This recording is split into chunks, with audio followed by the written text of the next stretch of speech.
have some people that watched us a couple weeks ago, came in and watched us, and then came in 2 weeks later and said the energy in the building is like no, I've never seen. That guy's going to be here today, and I want him to tell me what the energy is like now. So we'll see. I mean, this, you know, you got to prepare yourself to play great, and that means go and knock out a practice, go unbelievably hard, talk to one another, have great energy, and in all my years, that's how you do it. There's no individual meetings or meetings, so hopefully today we'll step on the gas. They were okay. We're doing new things, makes them think a little bit, so. Cal, how surprising that you guys aren't, at this point in the season, listening to you. How frustrating is that to you? Well, you don't know why, because guys, we don't have bad kids. They're not like, I'm not going to do what you want. They just leave a huddle, and their habits are so bad that they just keep doing the same things. So when you're looking at young guys, this is what happens. And you do whatever you can to get guys to listen, but after a while, I think people are watching it and just saying, why aren't these guys listening? And I think, again, it comes down to overwhelmed with the situation. Now we have the injury, and now we're trying to change. Now they're taking stuff in on their own. Let me do this. Can't play that way. This is all new to them. Have you ever dealt with it to this extreme? Yeah, sure I have. And I've made statements. I've made some crazy statements. Woo, that was nothing. Saying a guy's you're not coachable because you won't listen. You won't listen to anything. You're not there's some other statement. When I was younger, oh, that was a very kind statement. So if you were close to me and at that point, you would have said, I can't believe he says this. But no, it was, you know what's amazing? I'm like Bernanke, the president. I make a statement, and it's like, oh my gosh, the stock market starts to move. We have to close down borders if I make a statement. What's the sequence of how that gets back to you? Is it Twitter and then someone on your staff? Like, how do you hear how big a statement gets? Somebody, I can't remember, Dwayne or somebody said, yeah, they're talking about you saying this. I said that on the bench. You know, here's the crazy thing. You have coaches that would go after their teams and publicly do it really nasty, and those teams respond. There's all kind of ways of doing this. Right now, maybe that's what I should do because this team, me taking it on, I think they're accepting, yeah, it is him. So you know, there's all kind of ways of doing this, and you're trying to hit buttons. And like I said, the frustrating thing is the bench isn't my friend. What do I mean by that? Can't bench guys that need to be benched. Just it shouldn't play like 4 games in a row. Now, you ready to do this right? And we play without you, and we play well. We don't have that luxury. So right now, we're just trying to get it done and trying to get them to accept how they're going to have to play. And I think they know it. I think they were embarrassed by what happened up there. But I'll be honest, if Nerlens was here, it would have been the same way. That team came out of the gate chewing nails. We weren't ready for it. Whether Nerlens was behind there, I don't think it would have mattered. It may not have been the score that it was, but it would have still been a big number.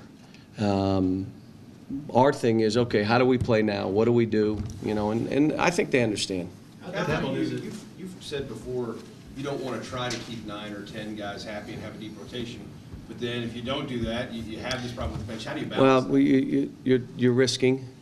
You know, the whole thing here, too, becomes you lose your whole team and have a great class, but they're not quite to the – you know what I'm saying? That's the risk you take. It's part of the deal here.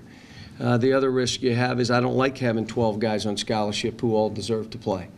If you have 3 or 4 injuries or this or that happens or a couple guys, you know, just don't have the mental makeup for this, even though you've talked about it, this isn't for everybody, can't hide you, all the things that I've said for 4 years, you get exposed here. Sometimes it happens. Now, the issue for me as a coach is just keep coaching them. I'm not going to change. I'm going to keep coaching them. I'm going to do everything I can, try to push whatever buttons. I'm reading any book, trying to give them anything, but the reality of it is they got to go on the court and start performing better. What happens to us right now, one team wins a 1-point game and a 3-point game, and we go to Florida where everybody's losing. You lose another game pretty big. Now it's the psyche of, are you tough enough to walk through that? Are you tough enough to put that all behind and understand what the feeling is when you have a great game? Great games don't always lead to wins. I mean, two teams battling and executing and playing well. You can walk off the court, feel disappointed, but really good about yourself. It's a peace of mind. It's not just winning and losing. We got to get to that point and worry about the process, having enjoyment in practice, all those kind of things. And it's late, but this is a new team. This is what we're doing here has never been done with young guys. It's not what we want to do. It's just how it's all played out.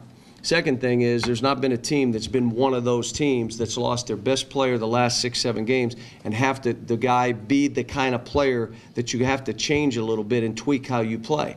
Well, the only way you can learn what's working and not working is in the games. And then you have some time to adjust, a day or two. Then you got to throw it in the next game. And that's where we are. There's no, you can't just skip steps. But I'm accepting it and saying to these guys, let's go, and we're not, we're still getting after it. How big of a change is it, John, to go from Nerlens being back there to block shots to taking charges?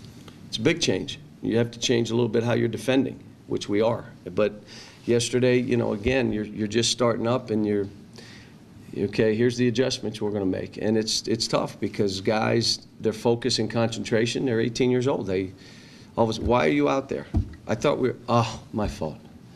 We have more my faults this year than I can tell you. And it's just a lack of concentration and discipline. And again, when you don't have the bench to just say, boop, out, can't do it, and force them to concentrate a little bit more, it makes it tougher. But I'll say this, all that aside, we can make what we want of this season. Whatever we want to make of this season, we can do. We could be the story of the year, of recovery and all. We can do that if they choose to do that. And we don't have to win every game. You just have to know that we got to keep getting better and figure out how this team has to play and then see how we can do it and how we march on. But you can't, we got our guard play is shaky at best.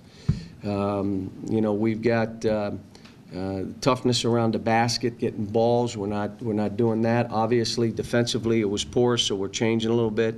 We got some issues to deal with, but the biggest thing is just battle, fight. Well, you got nothing to lose. Go after it.